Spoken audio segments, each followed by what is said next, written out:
और अब बात मिडिल ईस्ट की कर लेते हैं। मिडिल ईस्ट में अमेरिका और ईरान के बीच तनाव लगातार बढ़ रहा है। हालात ऐसे बन रहे हैं कि किसी भी वक्त ईरान पर अमेरिका हमला कर सकता है। जमीन, आसमान और पानी तीनों ही जगह से ईरान पर हमला हो सकता है। ईरान पर हमले की आशंका इसलिए क्योंकि जब अमेरिका और ईरान के बीच परमाणु कार्यक्रम को लेकर जिनेवा में बातचीत हो रही है, तभी अमेरिका ने मिडिल ईस्ट में 50 से ज्यादा फाइटर जेट मिडिल ईस्ट की ओर भेज दिए। सिर्फ इतना ही नहीं, कई घातक युद्धपोतों को भी ईरान बॉर्डर की ओर रवाना कर दिया गया है।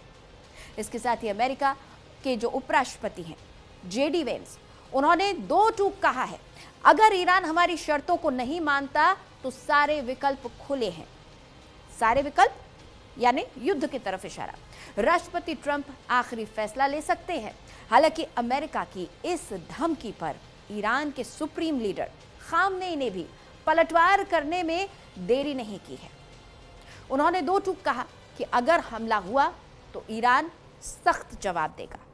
अब अमेरिकी युद्धपोतों को समंदर में डुबो देंगे। संदेश साफ है कि अमेरिका के आगे ईरान नहीं झुकेगा। ऐसे में सवाल है कि क्या अब ईरान पर अमेरिका का हमला होगा? क्या मिडिल ईस्ट में महासंग्राम होकर रहेगा?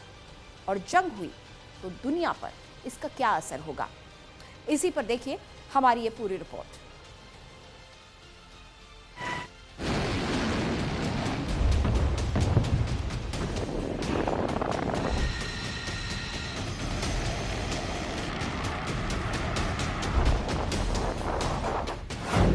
क्या मिडिल ईस्ट में महासंग्राम होने वाला है?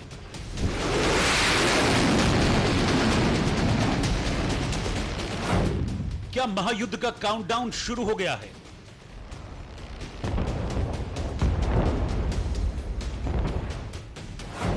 क्या ट्रंप की सेना ने टारगेट लॉक कर दिया है?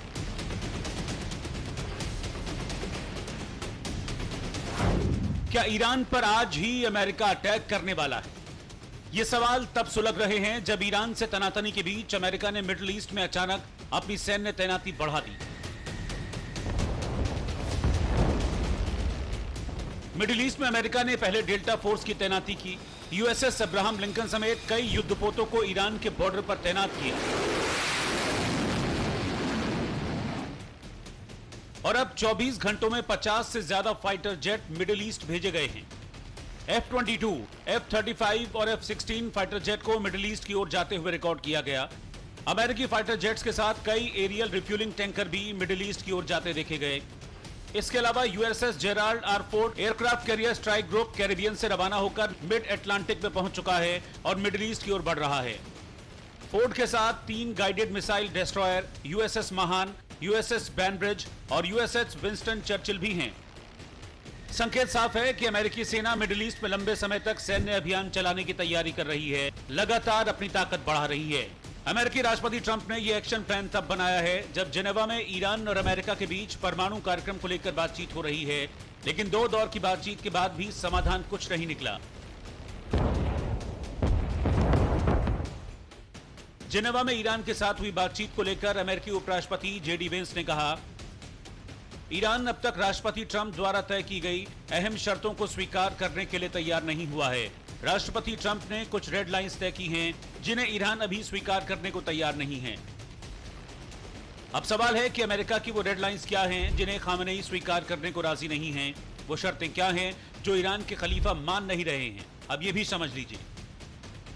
ट्रंप चाहते हैं कि ईरान अपना न्यूक्लियर प्रोग्राम पूरी तरीके से छोड़ दे, ईरान यूरेनियम एनरिचमेंट क्षमताओं को खत्म कर दे, बॉम्ब बनाने लायक जितने यूरेनियम हैं वो अमेरिका को दे दे, लंबी दूरी की बैलिस्टिक मिसाइल प्रोग्राम बंद कर दे, हूती विद्रोही और हिजबुल्लाह को समर्थन देना बंद कर दे। लेकिन अमेरिकी शर्तों के आगे खामनेई झुकने को राजी नहीं हैं।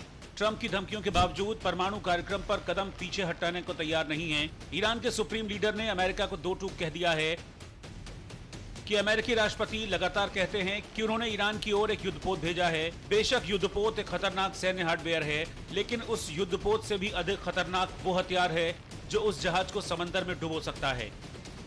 खामनेई ने साफ कर दिया कि अमेरिका ने हमला किया तो ईरान भी पलटवार करने में कोई देरी नहीं करेगा। ट्रंप को करारा जवाब देगा। अब सवाल है कि क्या अमेरिका और ईरान में महायुद्ध होकर रहेगा?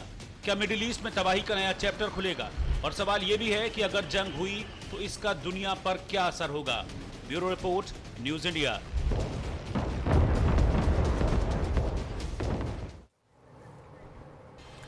चलिए आगे बढ़ते हैं। महोबा की एक खबर है।